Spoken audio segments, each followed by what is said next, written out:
I Loved Her in the Winter by Tobias Wade. I can take care of myself. I'm not crazy, you know. Why does everyone think I'm crazy? No one thinks you're crazy, Dad. Dementia is nothing to be ashamed of. It's a common medical condition with people your age. You wouldn't have locked me up in here if you didn't think I was crazy. When is Elise gonna pick me up?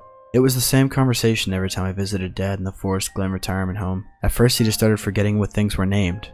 Pepsi became Bubble Juice. He'd call his dog a woofer. We all thought it was hilarious until he started forgetting who we were too. He thought I looked familiar, but the helpless frustration on his face as he tried to remember how he knew me was excruciating. My childhood, all our time together, my whole life was just being erased. After his wife, my mom, Elise, died, Dad completely fell apart. It was like she was his only reason to keep trying at all. He used to passionately assemble model planes and ships, but he smashed them all and wouldn't touch them again. He wouldn't even read or watch TV, preferring to just sit alone and stare at the wall. He stopped taking care of himself, became belligerent when someone tried to help him. "Just bury me already, if I'm such a burden," he'd say. My wife and I would laugh it off, but we all knew he wasn't joking. He was a burden. He needed help going to the bathroom, showering, and getting dressed. And as much as I told myself that sending him to the home was for his own good, I was relieved when he was gone. That's why I was so worried when I got a call from the retirement home 2 weeks ago. They said Dad was missing. It wasn't the first time he tried to get out, but the nurses always stopped him before he made it past the door. He could barely lift his foot high enough to put a slipper on, but this time he somehow managed to climb straight out the window. If he was lost out there, he wouldn't know how to get back. He probably wouldn't even remember who he was. That would have been bad enough, but the note he left behind made me even more anxious. "I'm going to be with Elise, and I'm not coming back. Goodbye, everyone." Dad was going to kill himself tonight. I knew it. I frantically drove up and down the streets around the home, shouting his name, wondering if he'd recognize it or even respond if he did. I checked every puddle he could have drowned in, every bridge he could have jumped from, everything I could think of. My wife was visiting her relatives out of town for the week, but she stayed on the phone with me the whole time to keep me calm. It didn't work. "But didn't he forget Elise even died?" she asked. "He's probably not trying to kill himself. He just wants to find her." I checked back at the house. Nothing. I might as well have stopped by the graveyard where Elise was buried too. Didn't make much sense if he thought she was still alive, but I was desperate.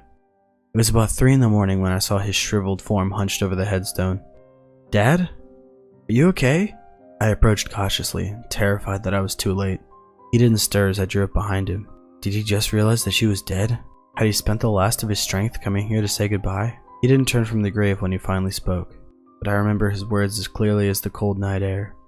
"I met her in the spring. She wakes me from my deathly slumber.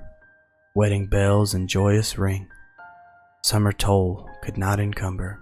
One shared soul is ours so blessed, and through autumn's fiery air, might I love her any less, now winter rips her branches bare. Or softly shall I sit and mourn all the dark hours of the night, until once more is spring reborn, and her eyes refill with light." Did he really believe she was coming back, or was this his way of understanding? I sat down next to him and wrapped my coat all around his frail shoulders. His eyes sparkled in the pale moonlight, but not from grief. I don't remember ever seeing him look so happy. "But it's already spring," a voice said. My mother's voice. I was watching my dad and didn't notice until she was standing directly before us. Or maybe she'd appeared there, I don't know, but she wasn't old anymore. She looked how I remember her when I was a child. She embraced my father, and before my eyes he shed his years as lightly as his tears. Dad was growing taller. My coat, which draped around his shoulders, swelled like a balloon as his muscles became firm. The bulging veins in his hands receded as he held my mother, and his skin pulled taut as the deep network of wrinkles which mapped out his life vanished. They both looked younger than I did now. Mother winked at me from over Dad's shoulder. She held a finger to her lips and said, "It'll be our little secret, okay? Let's all go home."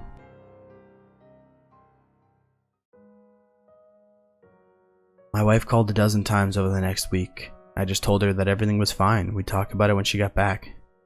But it was better than fine. I felt like I was living inside a dream. I woke up every morning to my mom's scrambled eggs and French toast.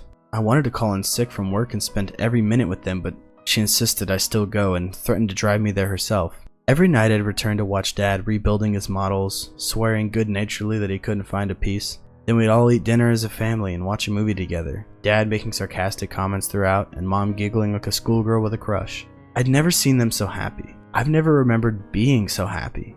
They had aged so slowly over the years, and I had pulled away from them so gradually that I never really dwelt on how close we once were. It was just like being a kid again. I mean, after a disagreement at work, someone even shot back that I smelled funny. I mean, who since the 3rd grade has ever used an argument like that? I couldn't wait for my wife to get home. I'd kept my parents a secret from everyone, and I was so pleased with myself for resisting the urge to tell her. Sure, they couldn't stay here forever, but just seeing the look on my wife's face when she walked in would be priceless. When I picked her up from the airport, she seemed a little withdrawn, though. I tried to kiss her, and she pulled away. "Have you been okay alone? You've been taking care of yourself, right?" I just laughed. She seemed worried about me. Maybe she was tired from traveling, maybe her relatives stressed her out, but as soon as I showed her what had happened, she would forget all about it. "Welcome home, dear," my mother said when I opened the door. "And isn't she darling?" "How was the trip?" my father asked. I just watched my wife's face, unable to contain my gigantic grin. She was shocked, all right. Her mouth was just hanging open, and then she coughed and covered her nose. "Well, what do you think?" I asked her. "I think I'm gonna be sick," she said, and she was, right there on the entry mat. The smell of her vomit was like some kind of trigger, and suddenly the whole house smelled absolutely rancid. "Do you smell that? Mom, what is that?"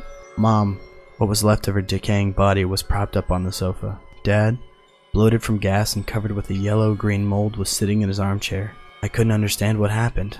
My wife ran out and called the police.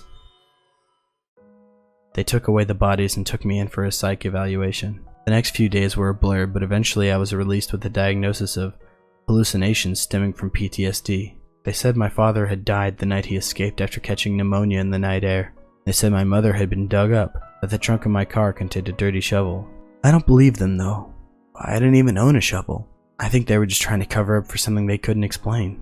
I don't get what the big deal is anyway.